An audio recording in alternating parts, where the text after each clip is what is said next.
हाँ तो भाई आपको भी बनना है यूट्यूबर या क्रिएटर बनने की सोच रहे हो या फिर मैदान में कूद पड़े हो। बहुत आसान लग रहा है ना? इतना आसान है नहीं और बहुत ज़्यादा मुश्किल भी नहीं है। कहते हैं ना कि कोशिश करने वाला कभी हारता नहीं है अगर राइट डायरेक्शन में कोशिश की जाए। अब वो डायरेक्शन क्या है और मेरा 5 सालों का जो एक्सपीरियंस है आज की इस वीडियो में आपके साथ शेयर करने वाला हूँ। वीडियो को ध्यान से देखना, कुछ अलग अंदाज में अलग तरीके से होने वाली है वीडियो। सबसे पहली बात तो ये है कि अगर आप क्रिएटर बनना चाहते हो तो उसके लिए आपके अंदर जो सबसे पहली और ज़रूरी चीज़ है वो क्या है जो होनी चाहिए, वो है बर्दाश्त। बर्दाश्त का मैं इसलिए बोल रहा हूँ कि स्टार्ट में आपके काम को ना तो वैल्यू की जाएगी और ना ही आपके काम को काम समझा जाएगा। आपके घर वालों की बात कर रहा हूँ मैं। देखो, इस दुनिया की मेंटालिटी बनी हुई है कि आप जॉब करोगे तभी पैसा कमा पाओगे, किसी के आगे जाके हाथ फैलाओगे, किसी के साथ जाके काम करोगे फिर ही पैसा कमा पाओगे, वरना पैसा नहीं कमा सकते। सबसे पहले तो आपने अपनी इस मेंटालिटी को तोड़ना है और अपना जो एक कंफर्ट जोन है उसको छोड़ना है। देखो, वो सारी टिप्स मैं आपके साथ नहीं शेयर करने वाला जो यूट्यूबर्स करते हैं अपने व्यूज़ बनाने के लिए। मैं अपने एक्सपीरियंसेस बस आपके सामने रख रहा हूँ। पहली बात तो ये है कि आपके काम को वैल्यू कोई नहीं करेगा, आपने उस चीज़ के लिए तैयार रहना है। जितनी ज़्यादा मेहनत करोगे आपके मेहनत का कोई आपको रिवॉर्ड, कोई सिला नहीं मिलने वाला, मैं भी कई महीनों तक, कई सालों तक। तो आपने इस बात का भी ध्यान रखना है। पहले कई महीने तो आपको सीखने और समझने में लग जाएंगे कि वीडियो को कैसे शूट किया जाता है, किस तरह एडिट करते हैं और उसका थंबनेल एसईओ कैसे किया जाता है। ये सारी चीज़ें सीखने में आपको कम से कम 8 से 10 महीने या 1 साल लग सकता है। कम टाइम भी लग सकता है, ये आपके वक्त देने और माइंड पे डिपेंड करता है। अब देखो, जब नया कोई कंटेंट क्रिएशन की या यूट्यूब की दुनिया में आता है तो उसके अंदर बहुत ज़्यादा एनर्जी और मोटिवेशन होती है। लेकिन जैसे जैसे मेहनत करने लगता है, काम करने लगता है, आहिस्ता आहिस्ता जब उसको देखता है रिस्पॉन्स नहीं मिलता तो उसकी मोटिवेशन और एनर्जी डाउन होने लगती है। इस चीज़ का सोल्यूशन ये है कि आप स्टार्ट से ही इस बात को माइंड में लेके चलो कि कुछ महीनों तक, 1 साल तक आपको रिजल्ट बिल्कुल भी नहीं मिलने वाला। और मेरा एक पर्सनल एक्सपीरियंस ये भी है कि अगर आप एजुकेशनल वीडियोस बनाना चाहते हो, जैसे मैं टेक की वीडियोस बना रहा हूँ, लोगों को सिखा रहा हूँ, इस तरह के कंटेंट पे काम करना चाहते हो तो इसमें तो आपको ग्रोथ मिलेगी ही बहुत देर से, बहुत टाइम लग जाएगा। एक तो वीडियो सर्चेबल होंगी, दूसरा एजुकेशनल होंगी और आज के टाइम आपको पता है कि एजुकेशन से ज़्यादा फनी और एंटरटेनमेंट वाला कंटेंट जल्दी वायरल होता है, ज़्यादा चलता है। अब जैसे जैसे आप चीज़ों को समझते और सीखते चले जाओगे, आपके कंटेंट में निखार पैदा होता चला जाएगा। और आज के इस दौर में आपको पता है कि क्वालिटी के बगैर कंटेंट नहीं चलता। क्वालिटी का यहाँ पे मतलब कैमरा क्वालिटी की बात नहीं कर रहा मैं, बल्कि क्वालिटी का मतलब ये है कि आप जो वीडियो बनाना चाह रहे हो उसमें आप वैल्यू प्रोवाइड करो सामने वाले को। जो चीज़ समझाना सिखाना चाह रहे हो वो अच्छे से डिलीवर होनी चाहिए और व्यूअर को समझ भी आनी चाहिए। देखो, अगर आप व्यूअर्स का दिल जीतना सीख लेते हो तो आपको आगे बढ़ने से, ग्रो करने से कोई नहीं रोक सकता। सब्सक्राइबर्स तो चुटकियों में बढ़ने लगते हैं भाई फिर। इसलिए आपने आज के नए यूट्यूबर्स की तरह सिर्फ सब्सक्राइबर्स पे ही ध्यान नहीं देना, बल्कि अपने कंटेंट की क्वालिटी पे ध्यान देना है। दिन ब दिन इंप्रूवमेंट्स करनी है, कुछ नए से नया लेके आना है मार्केट में। जब आप क्वालिटी पे फोकस करोगे तो व्यूज ऑटोमेटिकली बढ़ेंगे और जब व्यूज बढ़ते हैं तो आपको पता है कि सब्सक्राइबर्स भी ऑटोमेटिकली बढ़ने लगते हैं। और हाँ, सबसे ज़रूरी बात, अपनी वीडियो स्टार्ट में किसी को भी शेयर मत करना, अपने चैनल का, बल्कि बताना ही किसी को नहीं है। गुमनाम तरीके से आपने काम करना है, बिल्कुल छुप छुपा के अपने वीडियोस बनानी है। कोशिश करो कि स्टार्ट में घर वालों को भी नहीं पता चलना चाहिए, वरना सबसे पहली और बड़ी डिमोटिवेशन तो घर से ही होती है भाई। अब देखो, मैं अपनी बात करूं तो वैसे तो 2014-15 में यूट्यूब पे आ चुका था मैं, लेकिन उस टाइम ये चीज़ों का नहीं पता था कि मोनेटाइजेशन भी होती है और वीडियोस डाल के हम पैसे कमा सकते हैं। ऐसे फैन फॉलोइंग बन जाती है भाई, लोग आपको जानने लगते हैं। उस टाइम मेरा कोई और चैनल होता था, उस पर वीडियोस बना के ऐसे ही बस डालता रहता था इधर उधर की। मेरी इस यूट्यूब जर्नी की हकीकी शुरुआत हुई समझ लो कि 2019 में, और उसमें से भी कुछ महीने निकाल दो तो आई थिंक 2020 में मैंने रेगुलर स्टार्ट किया था। अब सबसे पहले जो मैंने यूट्यूब चैनल स्टार्ट किया था वो था सैटेलाइट डिश और डीटीएच से रिलेटेड। अब उसमें ये होता था कि लोगों को मैं गाइड किया करता था कि आप किस तरह फला सैटेलाइट पे अपने डिश को सेट कर सकते हो, एंटीना सेट करके चैनल्स को रिसीव कर सकते हो, और सेट ऑफ बॉक्स या सैटेलाइट रिसीवर में सेटिंग्स किस तरह की जाती हैं, छोटे छोटे पॉइंट्स का कैसे ध्यान रखा जाता है, फ्रीक्वेंसीज कैसे ऐड और सर्च की जाती हैं, ये सारी चीज़ें सिखाया करता था। अब 2.5-3 साल तक वही सिलसिला चलता रहा, सब्सक्राइबर्स भी आते रहे और वीडियोस बनाता रहा मैं। इन 2.5-3 सालों के बाद अचानक कुछ ऐसा हो जाता है कि ये फील्ड बिल्कुल डाउन होने लगती है। इस फील्ड में काम करने वाले जितने भी यूट्यूबर्स होते हैं उनके व्यूज़ डाउन होने लगते हैं और कुछ लोगों के चैनल्स भी उड़ने लगते हैं, मतलब मल्टीपल स्ट्राइक्स आने लगती हैं यूट्यूब की तरफ से। वो इसलिए क्योंकि ज़ाहिर है इसमें टीवी चैनल्स भी दिखाए जाते हैं, चेक करवाने पड़ते हैं। टीवी चैनल्स वालों ने ही स्ट्राइक्स देना शुरू कर दी कि भाई आप हमारा कंटेंट अपने चैनल्स पे क्यों दिखा रहे हो। अब वहाँ से मेरा इस फील्ड से थोड़ा दिल टूटने लगा और ऑफलाइन भी मैं इस चीज़ का काम करता था, एक्सपीरियंस था, मैंने इसीलिए तो यूट्यूब चैनल स्टार्ट किया था। अब बात को शॉर्ट करूं तो मैंने भी आखिर फैसला कर लिया कि मैं भी इस फील्ड में अब काम नहीं करने वाला। एक आध स्ट्राइक मुझे भी आई थी, उसके बाद तो और दिल टूट गया। अचानक एक दिन मैंने फैसला कर लिया कि अब इस कैटेगरी पे काम नहीं करेंगे, किसी और कैटेगरी पे इसी चैनल पे काम करना है और इस चैनल को किसी और कैटेगरी में ग्रो करेंगे।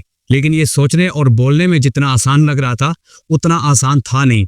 अब हुआ यूं कि वीडियोस में कई महीनों तक डालता गया लेकिन रिस्पांस मिलने के बजाय उल्टा माइनस में सब्सक्राइबर्स जाने लगे और व्यूअरशिप भी बिल्कुल डाउन हो गई।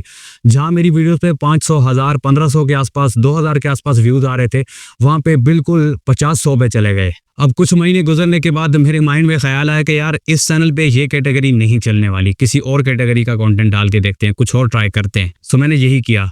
अब तीसरी बार मेरे चैनल पे कंटेंट चेंज हो रहा था, मतलब तीसरी कैटेगरी में चेंज कर रहा था। और अब कई महीनों तक काम करने के बाद जब रिस्पांस नहीं मिल रहा था, फाइनली मैंने चौथी बार कैटेगरी को चेंज करने का प्लान किया और वो चौथी कैटेगरी थी गेमिंग। उस टाइम पबजी बहुत ज़्यादा उरुज पे थी, बहुत ट्रेंड था उसका। पबजी और पबजी मोबाइल लाइट एक गेम होती है। पबजी मोबाइल लाइट मैंने स्टार्ट की और उसको करीब 1 से 1.5 साल तक अपने चैनल पे वीडियोस बना के डालता गया, खेलता गया। लेकिन वही सब्सक्राइबर्स ना बढ़ रहे थे, ना ही व्यूअरशिप बढ़ रही थी। सो मैंने फाइनली डीमोटिवेट होकर इस चैनल को छोड़ दिया। मतलब 3 से 4 महीने का चैनल में गैप आ गया। अब उन 3-4 महीनों में मुसलसल मैं दिन रात सोचता रहा कि भाई इस चैनल का क्या करूं। सब्सक्राइबर्स तो मेरे ख्याल से उस टाइम पे 10-12 हज़ार, 15 हज़ार के आसपास बन गए थे।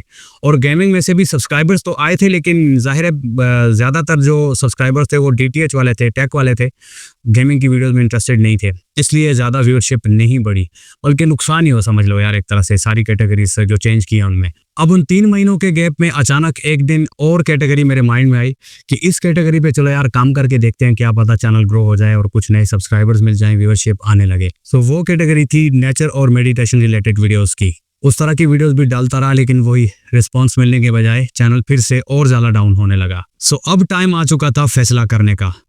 मैंने सिर्फ 1 महीने का गैप लिया और पहले सोचा, प्लान किया कि भाई इस 1 महीने के अंदर मैंने अपने इस चैनल पे कोई ऐसी कैटेगरी डिस्कवर करनी है, ऐसी कैटेगरी पे काम करना है कि जो चले ही चले। मतलब अगर ज़्यादा नहीं चलती तो कम से कम 50% वीडियोस तो चलें उस पर। अब इस 1 महीने के गैप में मैंने बहुत ज़्यादा सोचा, दिन रात सोचता रहा कि कौन सी ऐसी कैटेगरी हो सकती है जिस पे मैं काम करूँ तो पहले जो DTH वाले सब्सक्राइबर्स हैं उनके पास नोटिफिकेशन या फिर ब्राउज फीचर में वीडियोस चलें तो वो भी क्लिक करें, उनके क्लिक करने के चांसेस बढ़ जाएं और आगे चैनल चलता रहे, फिर कुछ ना कुछ व्यूज़ आते रहें। मतलब जो 10, 20, 50 व्यूज़ पे चैनल जाके रुक गया था, कम से कम 400-500 व्यूज़ तो आए ना भाई, इतना तो हो। सो आखिर 1 महीने के बाद मैंने जाके अपने चैनल पे एक फाइनल कैटेगरी डिस्कवर कर ही ली। वो कैटेगरी थी फैक्ट वीडियोस से रिलेटेड। उस टाइम पे फैक्ट वीडियोस का बहुत ज़्यादा ट्रेंड चल रहा था, शॉर्ट्स और लॉन्ग फॉर्म वीडियोस बहुत चल रही थी, बहुत ज़्यादा व्यूअरशिप आ रही थी हर चैनल पे। अब मैंने पहले कुछ दिन लगा के सीखा समझा कि फैक्ट वीडियोस कैसे बनाई जाती हैं, किस तरह से यूट्यूब पे अपलोड की जाती हैं ताकि कॉपीराइट ना आए। क्योंकि जाहिर है उस कैटेगरी में क्लिप्स उठा के लगाने होते हैं, कभी मूवीज़ में से क्लिप्स चाहिए होते हैं, कभी किसी ड्रामा में से क्लिप उठाना पड़ता है और कभी किसी साइंस या स्पेस से रिलेटेड वीडियोज़ में से क्लिप्स उठाने पड़ते हैं। अब फैक्ट से रिलेटेड वीडियोस डालता गया, उन पे रिस्पांस तो आ रहा था पहले की निस्बत काफ़ी बेहतर। लेकिन एक दिन पड़ जाती है मुझे स्ट्राइक। मैं स्पेस की किसी एक कंपनी का छोटा सा क्लिप उठा के अपनी वीडियो में लगाता हूँ और वो स्ट्राइक दे देते हैं मुझे। दिन भाई फिर से डीमोटिवेट हो जाता हूँ ये चीज़ें देख के। अब स्ट्राइक एक्सपायर होने का वेट भी नहीं कर सकता था क्योंकि चैनल की व्यूअरशिप पहले ही डाउन जा रही थी। थोड़ा बहुत रिस्पांस मिला था जो फैक्ट वीडियोस से, वो भी वापस से डाउन चला जाता। अब बात को शॉर्ट करते और बिल्कुल एंड पे आ जाता हूँ मैं। कई महीनों तक फैक्ट वीडियोस पे काम करने के बाद फाइनली जब मुझे दिख रहा था कि यार अब चैनल पे व्यूअरशिप नहीं बढ़ेगी, कुछ भी कर लूँ व्यूज नहीं बढ़ने वाले, सब्सक्राइबर्स नहीं आने वाले, और ऊपर से फैक्ट वीडियोस में हर टाइम कॉपीराइट का डर भी रहता था। मतलब मैक्सिमम वीडियो क्लिप्स हमें यूट्यूब से ही उठा के डालने होते थे अपनी वीडियोज में। ये देखते हुए मैंने कहा कि यार अब एक फाइनल क्विक डिसीजन लेने वाला हूँ और वो भी कुछ दिनों के अंदर अंदर मुझे लेना पड़ेगा और ऐसी कैटेगरी डिस्कवर करनी पड़ेगी जो कि इस चैनल के लिए बेस्ट हो और आगे कुछ ना कुछ चलने के चांसेस हों, वरना मेरा चैनल डूब गया। या तो इस चैनल को छोड़ दूंगा, नया चैनल स्टार्ट कर लूंगा, या फिर इसी चैनल को पूरी एफर्ट लगा के, पूरी ताकत लगा के ग्रो करूंगा। तो भाई फाइनली मैंने वही किया। जो टेक कैटेगरी की वीडियो सबसे पहले डालता था उसी में वापस चैनल को ले आया। लेकिन इस बार मैंने DTH की वीडियोस नहीं डाली। खूब अच्छे तरीके से सोचा समझा, रिसर्च किया कि YouTube पे क्या चल रहा है और एवरग्रीन कंटेंट कौन सा है जिस पे मैं वीडियोस डालूं तो सर्च से भी व्यूज आए और ब्राउज फीचर में सजेस्टेड वीडियोस में भी मेरी वीडियोस फिर से जाने लगे। देन फाइनली मैंने हाउ टू टेक ट्यूटोरियल्स वाली कैटेगरी डिसाइड की, जिस पे अभी आप मेरे चैनल पे वीडियोस देखते हो। अब ये कैटेगरी तो ऐसी थी कि इसमें ऑलरेडी बहुत सारे यूट्यूबर्स थे और बहुत बड़ा कंपटीशन था, लेकिन फिर भी मैंने हाउ टू से रिलेटेड वीडियोस बनाना स्टार्ट कर दी। कुछ महीने मेहनत की और फाइनली आहिस्ता आहिस्ता जाके मेरा चैनल कुछ ग्रोथ की तरफ जाने लगा और कुछ एक उम्मीद की किरण नजर आई कि हाँ, अब कुछ थोड़ा बहुत इस चैनल का हो सकता है, आगे जा सकता है। क्योंकि हाउ टू पे एवरग्रीन कंटेंट पे काम कर रहा था और अचानक से कुछ वीडियोस बहुत तेजी से चलने लगती हैं। अब कई महीने इस कैटेगरी पे काम करते करते अचानक एक वीडियो वायरल होने लगती है, मतलब सर्च से बहुत तेजी से व्यूज आने लगते हैं। अब वो शॉर्ट फॉर्म वीडियो थी लेकिन सर्च से व्यूज ला रही थी। अब कहते हैं कि जो सर्च से व्यूज आते हैं वो आपके चैनल के लिए अच्छे होते हैं, मतलब एक तरह से ऑर्गेनिक व्यूज माने जाते हैं, चाहे शॉर्ट फॉर्म वीडियो से हो या लॉन्ग से हो। तो देखते ही देखते वो वीडियो लाखों में चली गई और एक दिन मिलियन व्यूज क्रॉस कर गई। उस वीडियो ने मुझे 8 से 10 हज़ार सब्सक्राइबर्स भी दे दिए। वो वीडियो थी फेसबुक से रिलेटेड कि फेसबुक अकाउंट डिलीट कैसे किया जाता है। अब उस शॉर्ट फॉर्म वीडियो का वायरल होना था कि मेरे चैनल की पूरी काया पलट गई एक तरह से। उस वीडियो के बाद फेसबुक से रिलेटेड जो वीडियोस मैं डालता था वो डेफिनेटली चलती ही चलती थी। लॉन्ग फॉर्म वीडियोस पे भी अच्छे व्यूज आ जाते थे और शॉर्ट्स पे तो आते ही आते थे। अब ये वीडियोस डालते डालते एक दिन अचानक मेरे माइंड में ख्याल आता है कि यार क्यों ना टेक में ही रहते हुए कुछ थोड़ा सा अलग भी ट्राई किया जाए। चैनल तो बहुत मुश्किल से ग्रो किया था, अब कैटेगरी तो चेंज करने का सवाल ही पैदा नहीं होता था भाई। टेक में ही रहते हुए कुछ अलग करना था। तो मैंने सोचा यार अब मेरे पास एक अच्छा माइक है और ऑडियो की क्वालिटी अच्छी है, क्यों ना लोगों के साथ ये चीज़ मैं शेयर करूँ कि मैं अपनी ऑडियोज़ को रिकॉर्ड कैसे करता हूँ और एडिट कैसे करता हूँ। तो जब मैंने ऑडियो रिकॉर्डिंग एंड एडिटिंग से रिलेटेड वीडियोस डालना शुरू की, कुछ 4-5 वीडियोस डाली तो सारी वीडियोस पे रिस्पांस अच्छा आने लगा, वो हाउ टू टेक वाली वीडियोस से ज़्यादा। अब होता ही है कि एक दिन में 12 से 14 मिनट का एक ऑडियो एडिटिंग से रिलेटेड ट्यूटोरियल बना के डालता हूँ चैनल पे। उस वीडियो में खूब मेहनत करता हूँ, थंबनेल एडिटिंग और एसईओ वगैरह सब अच्छे से करता हूँ। वो वीडियो डालने के 2 से 3 दिन के अंदर अंदर मेरी वीडियो पे बाकी वीडियोस की निस्बत बहुत तेज़ी से सर्च से व्यूज़ आने लगते हैं और मेरी वो लॉन्ग फॉर्म वीडियो वायरल हो जाती है और कुछ ही दिनों में वो वीडियो 1 लाख व्यूज क्रॉस कर जाती है। फाइनली मेरे चैनल पे कुछ वीडियोस ऐसी चलने लगती हैं जिनमें हजारों में लाखों में व्यूज आने लगते हैं भाई। और उन वीडियोस का वायरल होना था कि मेरा मोटिवेशन लेवल यहाँ से यहाँ चला गया। अब क्या था भाई, मैं रुका नहीं और रेगुलर वीडियोस डालता गया और अचानक से कुछ और वीडियोस वायरल होने लगती हैं और मेरा चैनल तेजी से बूस्ट होने लगता है, ग्रो होने लगता है।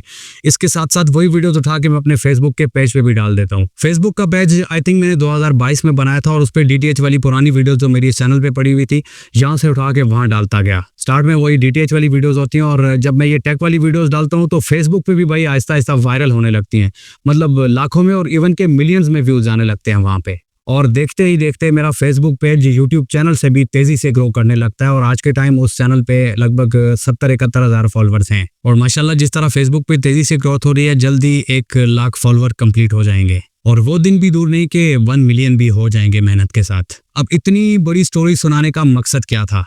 मकसद सिर्फ इतना था कि आपको ये सबक मिल सके कि भाई आपने सबसे पहले तो YouTube को या कंटेंट क्रिएशन की दुनिया को समझना है, अच्छे से इसको सीखना है कि इस पे क्या चीज़ चलती है, कैसे काम किया जाता है, किस तरह काम नहीं करना ताकि आगे आपके लिए मसाइल ना हो, आपका टाइम वेस्ट ना हो। इस सारी की सारी स्टोरी और वीडियो की समरी अगर कुछ वर्ड्स में आपके साथ शेयर करूं तो वो ये है कि आपने कभी भी एक चैनल पे मिक्स कंटेंट नहीं डालना, तरह तरह की कैटेगरीज ट्राई नहीं करनी। हाँ, अगर आपको मेरी तरह इतना ही शौक है अलग अलग कैटेगरीज को ट्राई करने का तो अलग से चैनल बना लो भाई। लेकिन मैं आपसे कहूँगा सबसे बेस्ट तो ये है कि आप अपने आप को कुछ दिन या कुछ महीने दो, उस टाइम में आप खूब अच्छे से डिस्कवर करो कि आप क्या सबसे अच्छा कर सकते हो लाइफ में, मतलब जो बचपन से करते चले आ रहे हो और एफर्टलेसली वो चीज़ें इजीली अच्छे तरीके से कर सकते हो, वही आप यूट्यूब पे भी ले आओ, ऑनलाइन भी ले आओ, तब आपको ग्रो होने से कोई नहीं रोक सकता। लेकिन अगर आप लोगों की तरह देखा देखी काम करोगे तो कभी भी सक्सेसफुल नहीं हो पाओगे, धक्के खाते रहोगे, ना आपके व्यूज बढ़ेंगे, ना सब्सक्राइबर्स बढ़ेंगे और ना ही आप ऑनलाइन कमा पाओगे। अपने नाम को, अपने चैनल या पेज को एक ब्रांड बनाने की कोशिश करो।